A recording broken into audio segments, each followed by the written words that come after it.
আজকে জুন মাসের 3 তারিখ।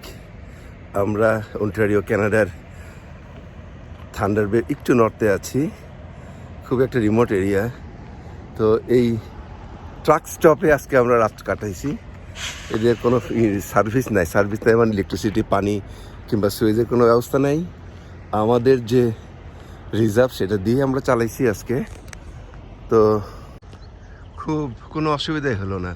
আমাদের যে পানি ছিল সেটা দিয়ে আমরা যাবতীয় শাওয়ার থেকে শুরু করে সব কিছুই করলাম। এটা ভালোই, বিনা পয়সায় থাকার জায়গার ভাড়া লাগলো না। চমৎকার একটা অভিজ্ঞতা হলো।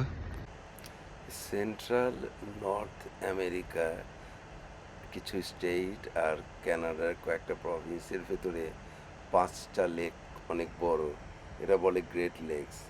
এই 5টা লেক হচ্ছে যে lake Huron, lake Ontario, lake Michigan, lake ইরি আর লেক সুপিরিয়র।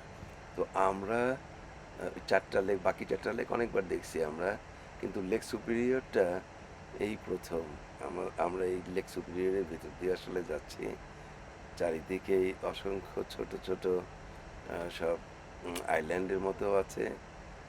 খুবই একটা চমৎকার। আমরা সেরকম ওয়েদারও, খুব ভালো ওয়েদার পাওয়া গেছে।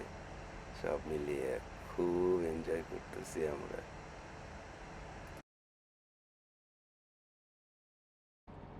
আজকে আবার একটা ট্রাক স্ট্যান্ডে রাত্রি যাপন।